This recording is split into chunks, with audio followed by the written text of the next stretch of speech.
জুবিনৰ নামত আমি অসমখনক নেপাল কৰিব দিব নোৱাৰো আৰু জুবিনৰ আত্মাক শান্তি দিবৰ বাবে আমি এই অসমখনক সুৱলা সুফলা কৰি আমি নিৰ্মাণ কৰিব লাগিব।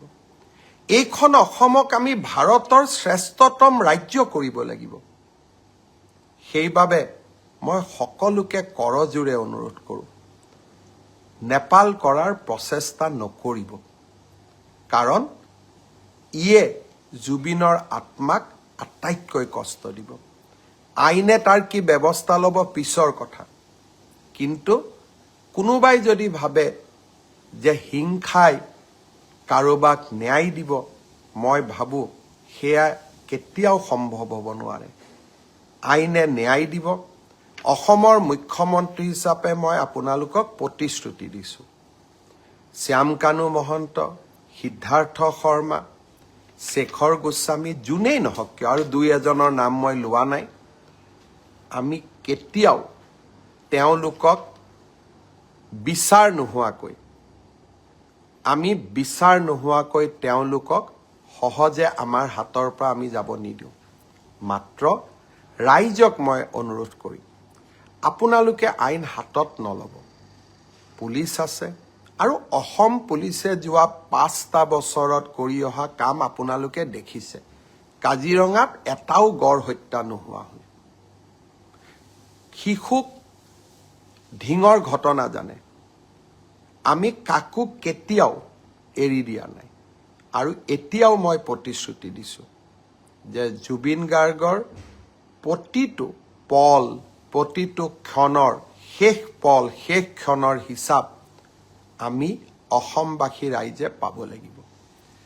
ধৈৰ্য আমাৰ থাকিব লাগিব, কাৰণ যদি আমি ধৈৰ্য হেৰুৱাই পেলাওঁ তেতিয়াহ'লে আমি আমাৰ মানসিক সন্তুলনো হেৰুৱাই পেলাম, আৰু তেতিয়া আমি আমাৰ আকাংক্ষিত লক্ষ্যত উপনীত হ'ব নোৱাৰোঁ। শ্যামকানু মহন্ত, সিদ্ধাৰ্থ শৰ্মাৰ বিৰুদ্ধে আমি লুকআউট নটিচ ইছ্যু কৰিছোঁ, অৰ্থাৎ তেওঁলোক এতিয়া বিদেশলৈ পলাই যাব নোৱাৰে।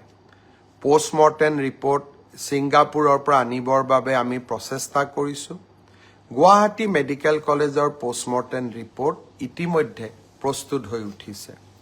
দিল্লীৰ CFLলৈকে আমি তেওঁৰ ভিছেৰা চেম্পল পঠাইছোঁ, যাতে তেওঁৰ শৰীৰত কোনোবাই বিষ প্ৰয়োগ কৰিছিল নেকি তাৰ বিষয়ে যাতে আমি জানিব পাৰোঁ।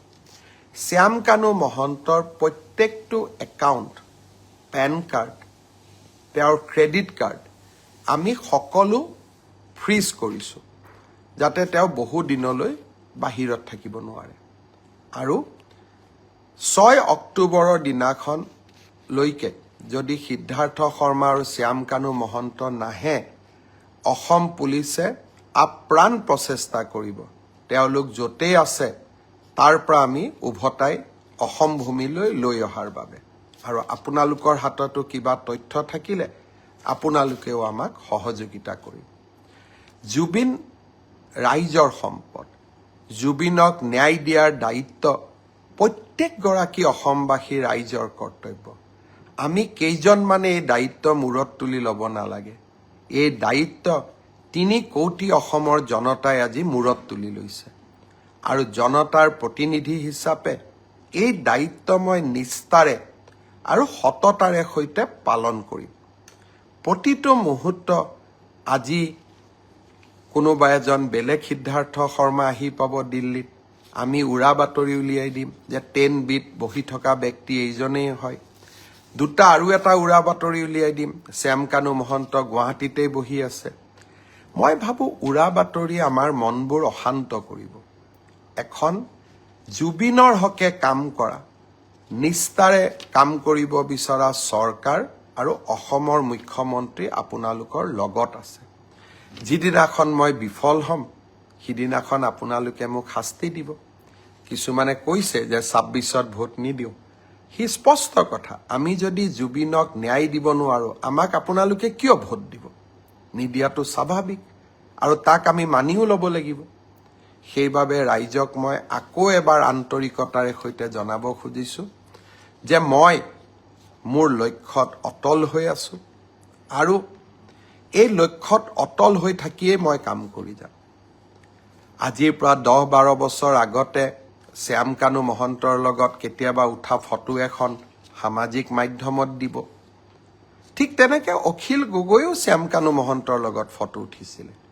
কাৰণ আমি সামাজিক ব্যক্তি। আজি ৰাতিপুৱাও 50-60 গৰাকী মানুহৰ লগত মই ফটো উঠি আহিছোঁ। কোন কি মইতো নাজানো, কিন্তু এজন সামাজিক ব্যক্তি হিচাপে জীৱনৰ বিভিন্ন মুহূৰ্তত বিভিন্ন সময়ত কাৰোবাক আমি লগ পাওঁ, কিন্তু অপৰাধীক সহায় কৰা সি অসমৰ মুখ্যমন্ত্ৰীৰ দায়িত্ব হ'ব নোৱাৰে।